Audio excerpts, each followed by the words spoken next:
Oh, start recording.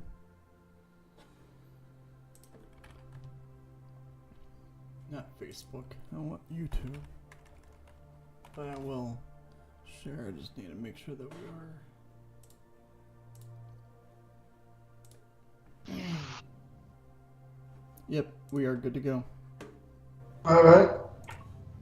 I can hear both of us. Yep, I just heard me too. Did you hear me go through it? I'm pulling it up. Should I check? Live. Yeah. Should I check? Oh. Yeah, you're working. All right.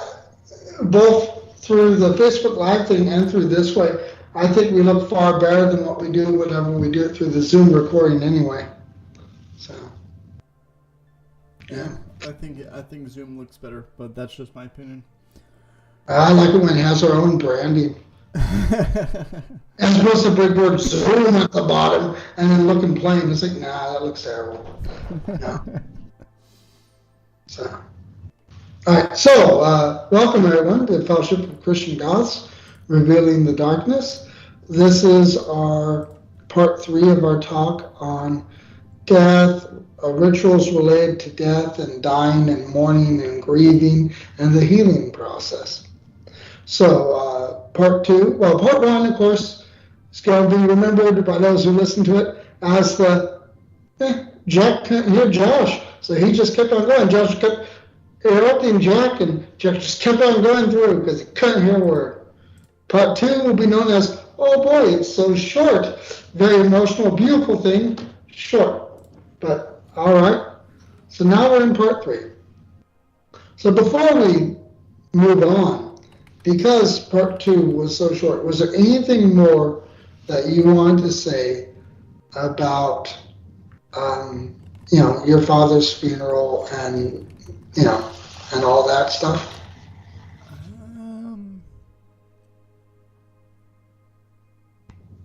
No, I think I kind of summarized it because there's some aspects that I'm still kind of thinking on, kind of trying to get the grasp on because I don't understand everything, but we're not meant to understand everything. Yeah. Right. So, so there were some things that areas where I could have heard that, I kind of like that. We have that too. But I didn't do it because I was like, dude, we're not on time. And I spoke for that entire episode. We have so little time for that part 2 because of you, showing up really late. I was like, nope, I'm just going to let them say it. I'll comment on part 3 on that stuff. So, so the bagpipe things, that's not just a Protestant thing. Obviously, Catholic funerals, if someone was Scottish or if they were in certain branches of the military, also have bagpipes as well. So the bagpipes is not not unique. That No, it's not unique. It's something with the family.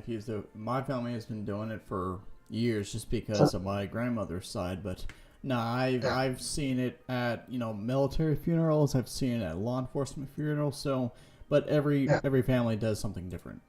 Yeah, and, it's the same way with the whole shooting of the guns and the folding of the flags. That's, if they were in the military, that's going to happen regardless to what religion they are. So, bagpipes, it's going to happen here if they were Scottish or if they just like bagpipes, Mm-hmm. So that's not something that is necessarily unique to any one particular one. Those are kind of separate from religious aspects to it, Mm-hmm. So I thought I would mention that. I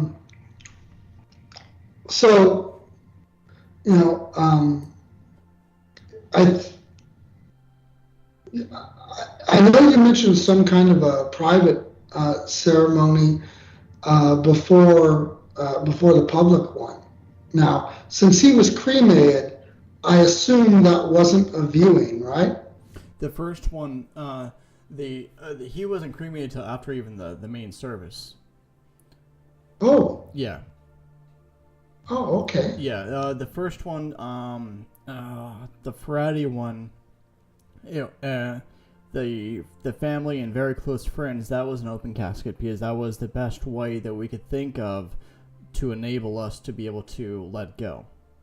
Absolutely. And that Yes. was interesting alone, just because it was strange because it how do I word that?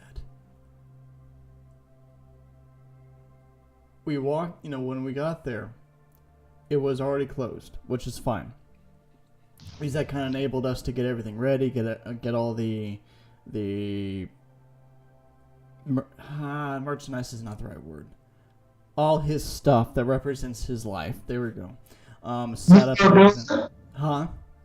I said memorabilia? That's another way of looking at it. Yeah, we got all that stuff set up, and then once we had all that stuff set up, then they actually removed us from the room, closed the doors so that they can open the casket, and that was difficult. I don't know why. I don't. That's one thing I don't understand how that was difficult, but like, everyone kind of did their own thing to get ready. They opened the doors, and it was like walking into that threshold was like the official beginning of it. Even though it had already begun, it was like the official beginning. And my sister, she couldn't get close. It took her a while to get closer to 10 feet from the casket. But we all made sure that like she was not forced. Yeah. So because everyone has their own way of dealing with stuff. I slowly kind of helped my mother get up there, and eventually, whenever it was time to close the casket, they had everyone leave, but like it was weird because like we had my dad's entire household minus Papa and Grandma, and both my uncles basically were. This is going to sound bad, but I assure you it's good. They're on both sides. They were behind me and in front of me, and it's like they were trying to tear me away from his casket because it was time for them to close it. But it's like I don't know if it's just the way I process stuff, but I have to see the person. Mm-hmm. And so whenever it was time to close the casket, and both my uncles were basically trying to kind of tear me away, I would look, I would forget what it looked like, or what he looked like. I would look again, I would look away, and that happened like 2 or 3 times because I was trying to get it ingrained in my head so I wouldn't forget. And finally, whenever I thought I was ready, but like each time, it was like they were gently trying to pull me away, which is fine because I know what they were doing. Like I know exactly what they're doing, and it was perfectly fine. But eventually, we walked out. They closed it, and that was whenever the public one, those who weren't able to come for the Saturday or wanted to go for both of them. That's whenever everyone came, and it was a closed casket at that point, and obviously, the service was also closed, and he wasn't cremated till after the Saturday thing. But it was weird because I've gone through several other, over my lifetime, several others, and I think the closest one, because my great grandma and I were, she was around, but like I never really got close. So like the first one that really hit me was my grandfather's on my mom's side 13 years ago. And I actually shut down. So I was making sure, like, okay, I can't shut down this time. And so, like, no, that was one thing that I was always having. I was having to make sure for dads. I think was. Yeah, because I knew there was a strong possibility of it happening with dad. I'm like, no, I can't repeat that cycle. So it's like it was. I can't really explain it. Maybe it's just something that I have to. Things have to be revealed later on, but it was really interesting seeing how things played out and the people who came. like even though like me and my godfather, right, from in Florida, we've had our backs and forths over the years, and it seems like over the last several years, like our even though we don't really talk, our relationship has improved. And then all of a sudden, like because I was trying to prepare, I think I called a rite of passage last week, whatever, which is basically kind of what I'm calling it, whatever. I was trying to get that ready and finished, and make sure that my sister or her husband, Aaron, basically approved of it, because it was supposed to represent me and her. And so I wanted to make sure it was an even thing and not just all, more towards me or more towards her, just an even thing, because I don't do the fighting with siblings thing. And so, well, at least now it took me years to not do that. But really, I think everyone has a sibling. Yeah. Yeah, it's something that's one of the regrets of growing up or whatever. But Yeah. So I was making sure that was trying to finish it up and everything. And I'm like, wait a minute, like so and so. I wanted to see what he thinks of this, so I kind of walked back to him and let him know and give me his 2 cents, whatever. And then we end up talking, and compared to where we had been 10 years ago, relationship wise with the Godfather, to now, whenever I told him, like, yeah, I just bought a house in Tucson. If you're in Tucson or whatever, I forget exactly how we got onto the topic. I was like, yeah, if you're in Tucson or something like that and you need a place to stay, hit me up. I'll have a guest room. So it was interesting how that played out, and obviously saw other people and whatnot. And even like over the last week-ish, I've noticed and I realized certain people in my life that never showed up or never even reached out. I'm like, wow. Okay, it kind of shows like whether or not that these people were actually true friends or not. So it's like it's the last few weeks, and I think you said that like over the first year, things will be revealed along with the healing process. But it's like, why did this? Like, I'm not saying that the father took away my dad just so I could see it. It's like, but it's part of the process of that, so that as you get further and further away from that event, then you're able to get a clear picture of not just your life but the surrounding people and how they react to that event, and see whether and see where the true friendships are. I'm like, holy crap. So I'm glad that you got to view his body, because psychologists and things like people like that have done studies, and they've realized that whenever a funeral is done that includes a viewing of some sort, be it a wake or any period like that, that it is very helpful to the family. It helps them accept the new reality. It helps them to see the body, to touch the body sometimes. I don't know if you guys were allowed to touch your father's body. Were you? I don't. Yeah, I don't like doing that.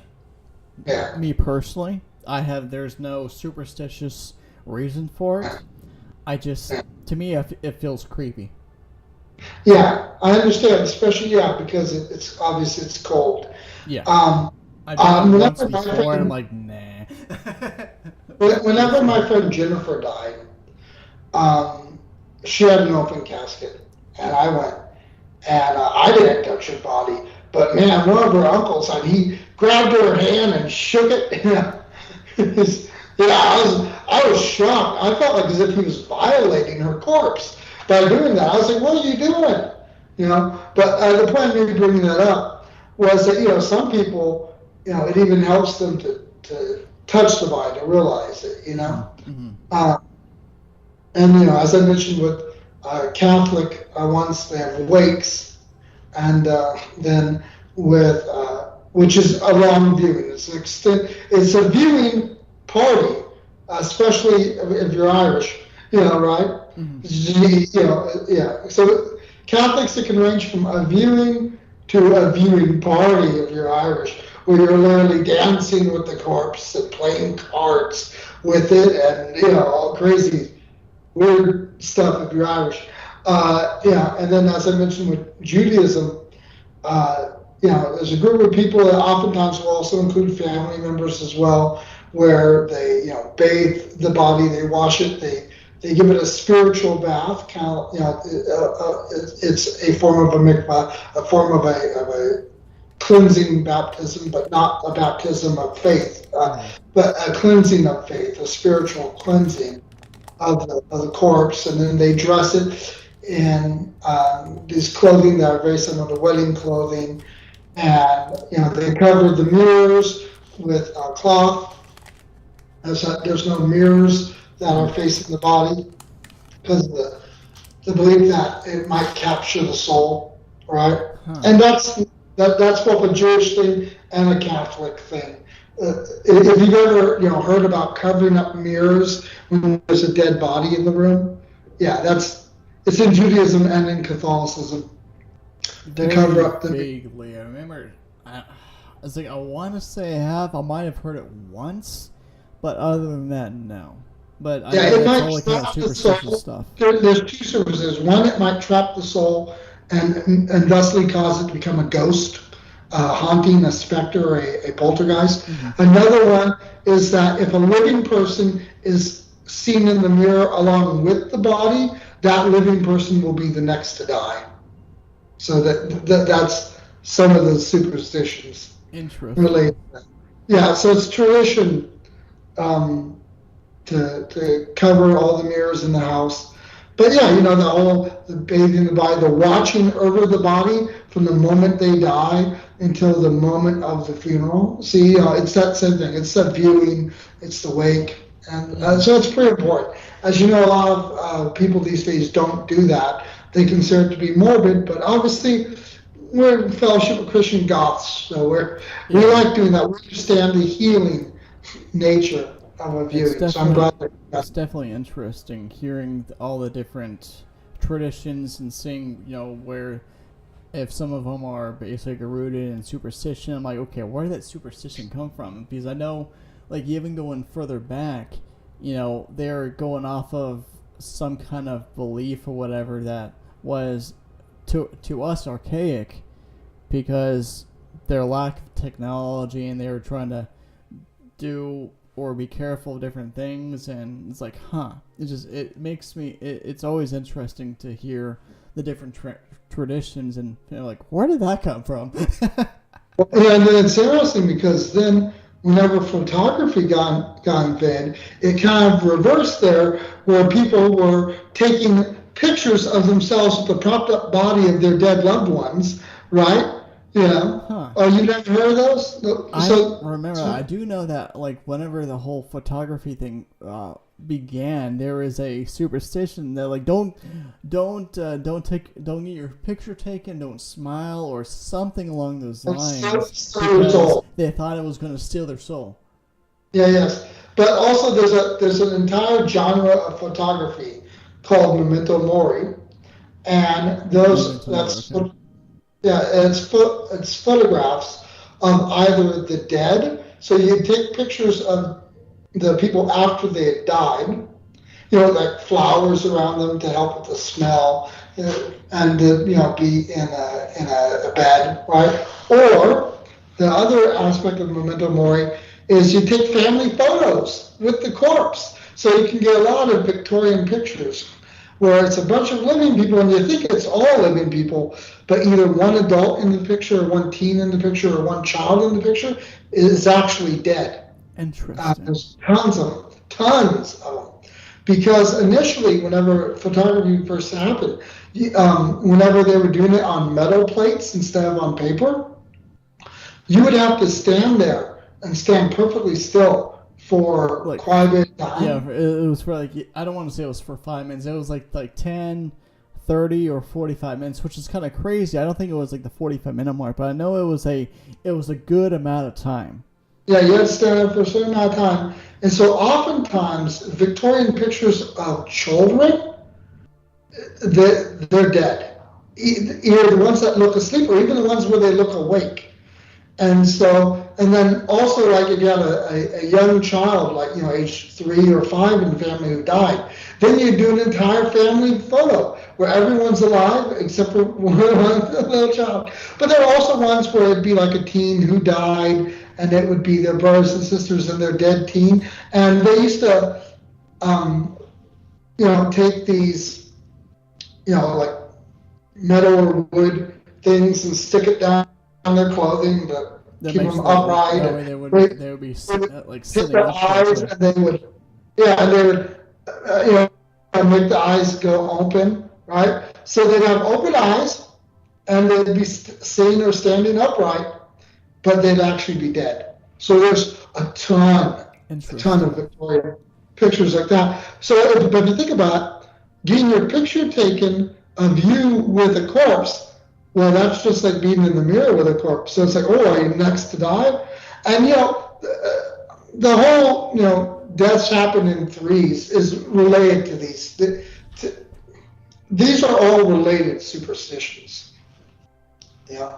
So. Huh. Interesting. Yeah.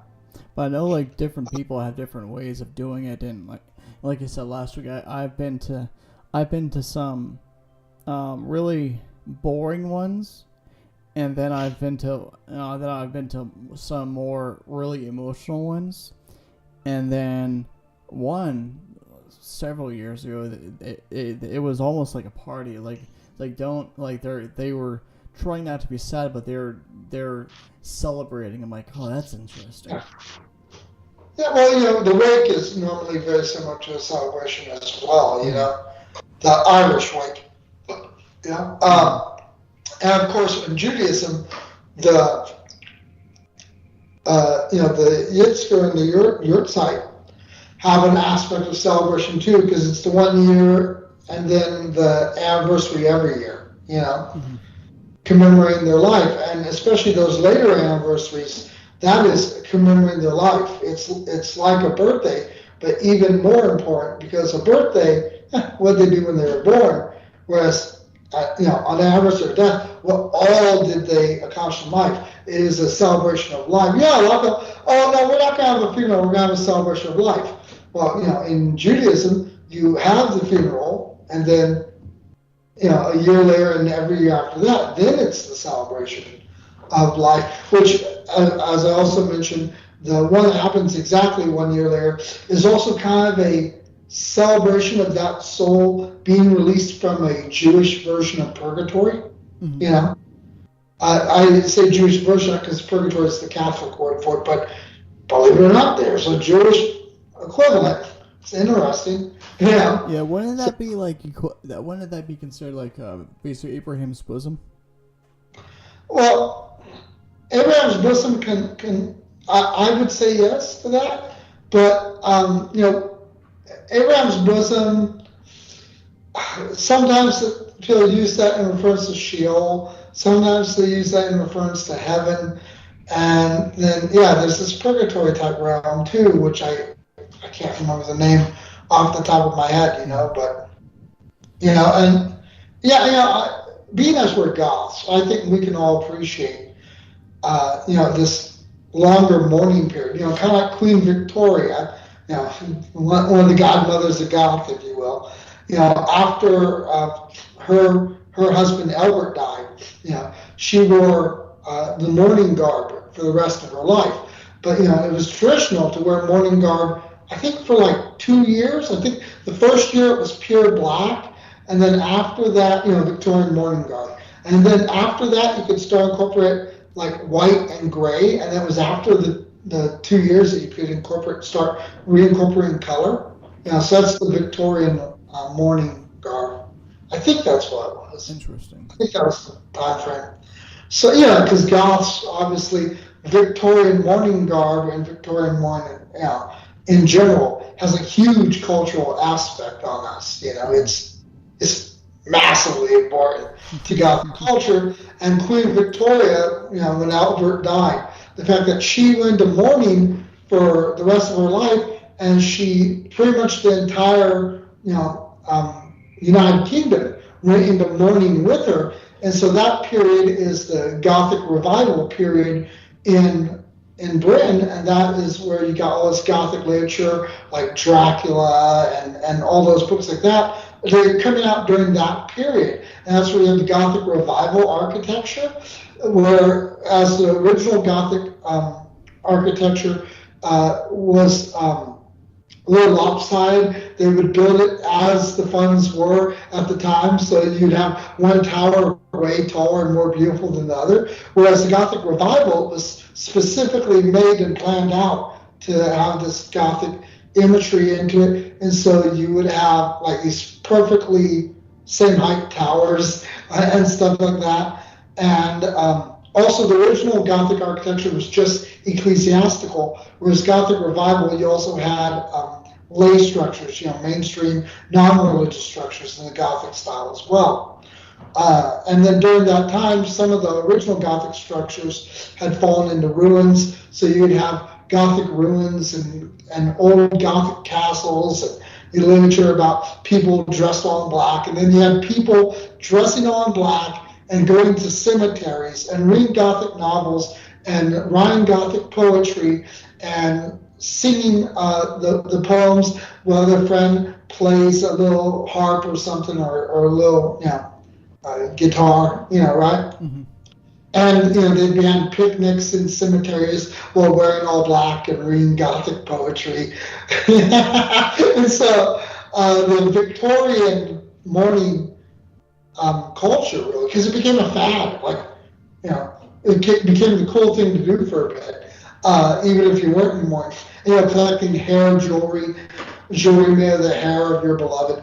All that stuff with the little cameos with the image of your dead loved one on it, right? You know what a cameo is, right? It's a little brooch or necklace with, it usually has a black background with a little white carving of someone. Well, I know of a cameo of like TV-wise or movie-wise. No, don't even bring that up.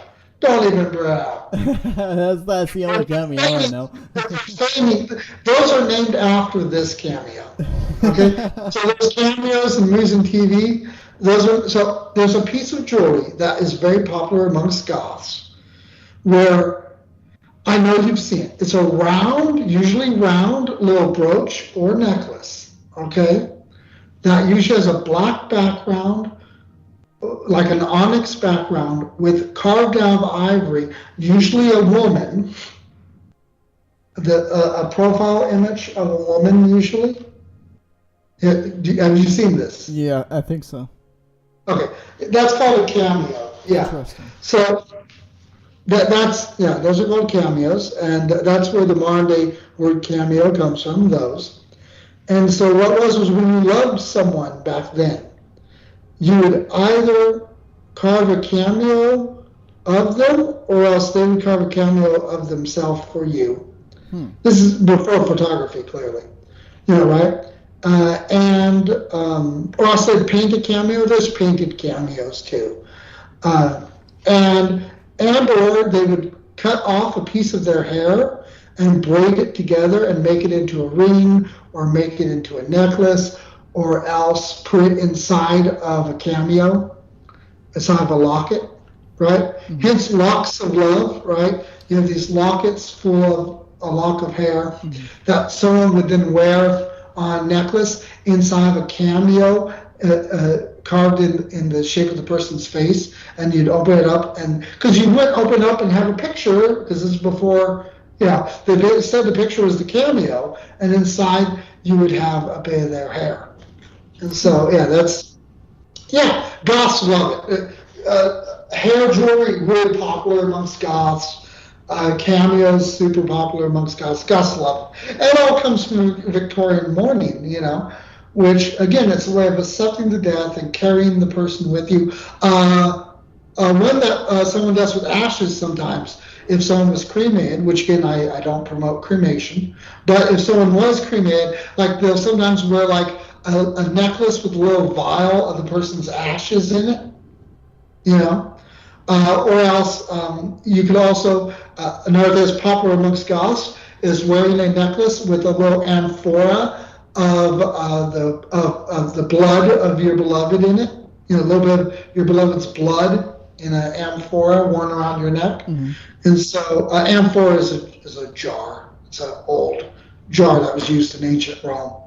So, yeah, those are all super popular amongst Goths. And so, those are all different ways of mourning and helping someone as well, and to keep the person with you. It's like whenever my mother's dog, Special, the dog's name was Special, died, my mother had just the day before shaven the dog because it was summer.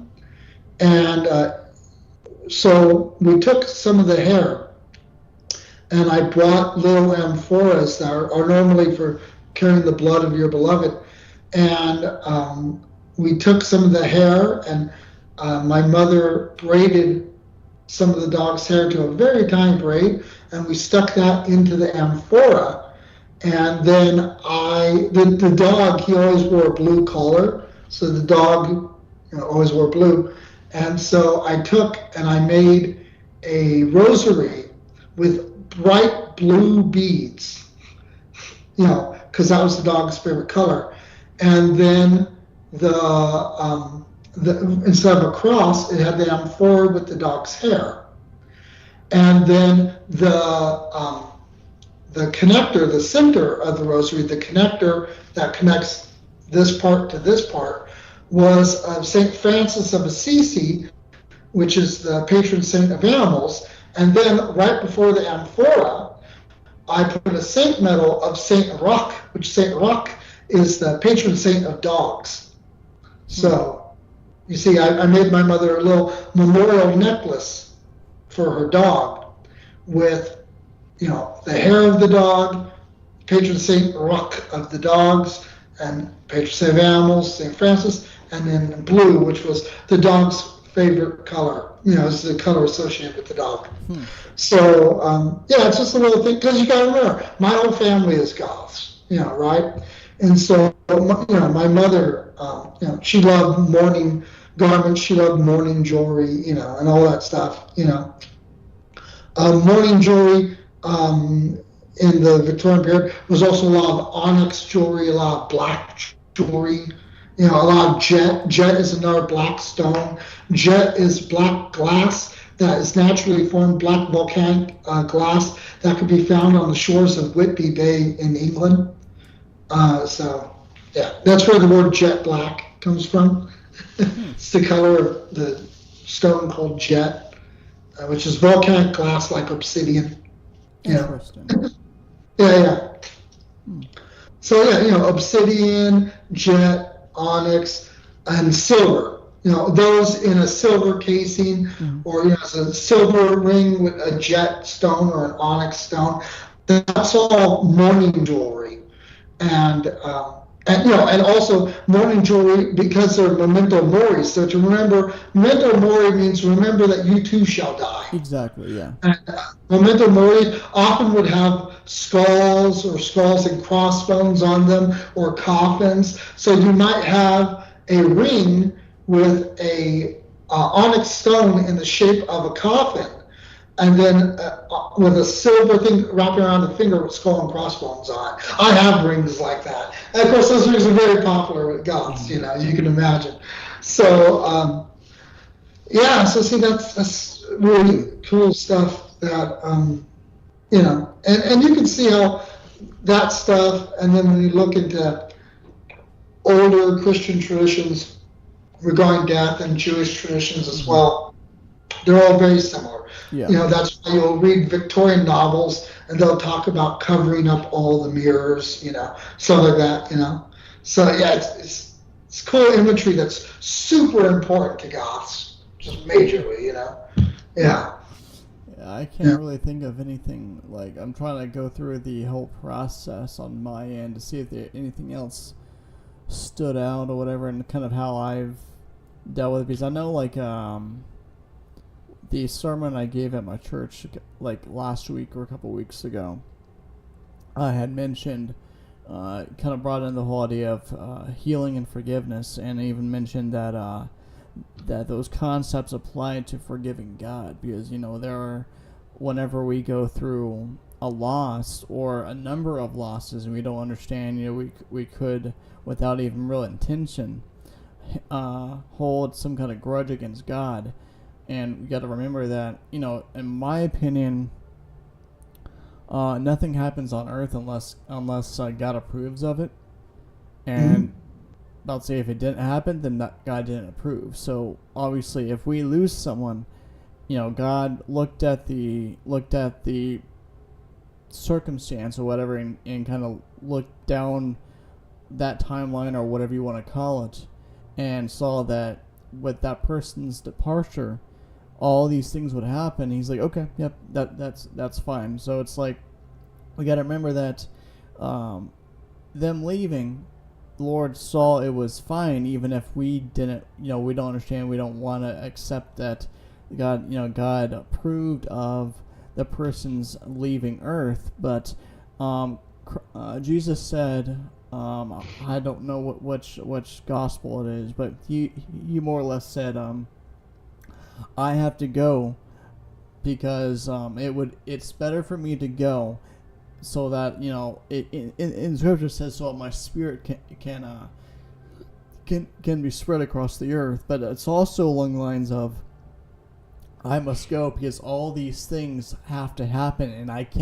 they can't happen unless I'm here. And so whenever I was thinking on everything, and I thought of that scripture, I have to cut in. I have to tell you this. It's going to blow your mind. So as you know, right after this is done, I'm going to Mass, right? Okay. So that is part of the Mass reading for tonight and tomorrow. Oh, really? That's the gospel reading. That's the gospel reading for this upcoming day. Yeah, so, yes. in that scripture, wherever Jesus says, I have to go because it's going to be better for me to go, and then for me to be here. And so whenever I was thinking on the whole thing with my dad, and I applied that concept to him, it's like God was looking at all the different things that would be, all the events that would be quote unquote triggered by his passing, because all these all these donations would be going to these different places. These like this healing would be able to start occurring here, and all these different events would occur because he was leaving. And so I still don't like the fact that he's not here anymore. But looking at things in the big picture and kind of almost like a managerial perspective, it's like, okay, yeah, in a way it is better for him not to be here, because all those events were able to happen because he left. But it's like, I still don't like that he's not here. It's like, and it's an everyday thing, and for those who have gone or will go, and whether it's tomorrow or 15 years from now, the common thing that's said is that it's not going to get any easier. And like, yeah, I believe it. It's been less than 2 months. It's not going to get any easier. And there are days when I'm like, every day now it's like, I miss you, Dad. But it's like, keep them alive. Keep that person alive in your head. Do things that you knew that they enjoyed. Because the saying, at least in law enforcement, it's like, and a man remembered or woman remembered never dies. So we do things that they enjoyed or they would have enjoyed in order to keep his memory in us. Because I think one aspect that I have yet to do on my end regarding to certain people that have passed, I haven't deleted their phone numbers, because it's like, I don't want to delete their phone number, because that's one of the only things that reminds me that they were here on Earth. So it's like, I don't want to forget. So it's like, it could be a fear. I don't know. It could be like a lack of healing.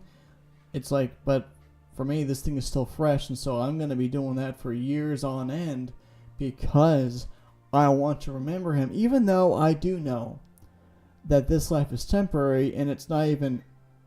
Oh, is that your dad? Yeah, that's my dad. Yeah. It's his number. Obviously, the number belongs to someone else now. Yeah. But, yeah. Yeah, it's. But I can relate. Yeah, it's like, like I was saying though, it was. This life is temporary and it's not permanent, so we get so tied up and so connected and whatever you want to use to this life. And like, is this the only thing that we've known? Well, yeah, our memories were wiped whenever we came down and were born into this body, but we return back to the Father once we die. So it's like this life is temporary, and it's taken me years to get to that understanding and that mindset. But now, especially even now with my dad being gone, it's kind of cemented it in there, and it's helped me to move forward. But at the same time, I have to make sure that my brain doesn't go into, especially with dealing with difficult things, I have to make sure my brain doesn't go like, all right, nope, I don't want to be here anymore. Because that's escapism. We have to finish the reason that we were born, and we can't just try to get out early because we don't want to deal with the stuff on Earth. Yeah, and it's interesting because, as you know, my father and I did not have a good relationship at all. He didn't like me. He hated my guts. Wow. And because of that, he treated me so terrible. The feeling was pretty mutual. It was bad. It was not a healthy relationship at all. But that being said, though, even though my father and I did not like each other at all, I still occasionally do some things and teach to my daughter and enjoy some things with my daughter that my father enjoyed. So, for instance, my father, he was 50 when I was born, right? And he died when he was 85. He'd be 89 right now. This upcoming February, he'd be 90, right? My father, his favorite superhero growing up was a character that back then was called Captain Marvel. Is now called Shazam. Okay. So Captain Marvel, owned by DC Comics. And my father loved comic books, and he passed that love of comic books on to me. And then shortly before my father died, like a month before he died, the film Shazam came out, which of course is my father's Captain Marvel. I saw it in theater on opening night, even though he was still alive, and we hated each other's guts. I wanted to see Captain Marvel, Shazam. It's funny because at the same time, Marvel's Captain Marvel was at the movie theater at the same time. I actually saw both on the same night, but I wanted to see Shazam to honor my father, even though he was still alive at that point. Because it was my father's favorite comic book characters, and he instilled a love of comic books in me. It's one of the few positive things between me and my father, right? So I watched it. I was like, Dad, it's amazing. You gotta see it. You gotta love it. And he died before he got a chance to see it. And then I was like, Mom, you gotta see it. You gotta watch it to honor Dad. And she had her stroke before she had a chance to see it. So, yeah, it's terrible. And so, but then this past spring, Shazam 2 came out, Shazam Fear of the Gods, which is actually technically Shazam 3, because Black Adam is part of the Shazam world. Interesting. And so, but when Black Adam came out last year, I watched Black Adam, and then when Shazam 2, which is technically Shazam 3, came out, my daughter, I asked her, well, what movie do you want to see this month? And she said, I want to see Shazam, Fear of the Gods. I said, yes, I've already seen it, but I'll definitely take you. And so my daughter and I went and saw it together, and it failed in the box office, and this was towards the end of its run at this point. So it was just my daughter, me, and the person who watches My Time with My Daughter. But that person was seen way in the back, thankfully. And so it was just my daughter and me up close. And because it was just us in the movie theater, my daughter and I spent the whole movie talking about my father and about his love for that character and his love for comic books. And so if you notice, I'm passing on my father's love for comic books and my father's love of Shazam onto my daughter after he's died, even though my father and I hate each other. You know? So, look at that. On during the service, I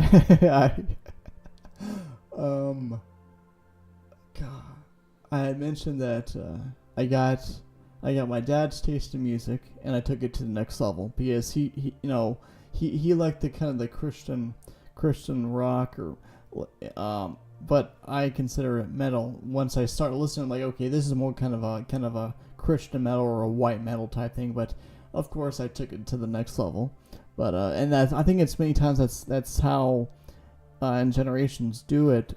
We take what has been given to us, and we take it to the next level because we're supposed to improve upon it. But it's nice though. Like I got his that last year that we had with him, he had bought an extra few guns, and I got the one that kind of I got the rifle that suited my taste, and then my mom gave me his old service weapon, so I got that one. I'm like, and yeah, like I said before, I would much rather have him than have this stuff, but it's stuff that I can use to remember him by.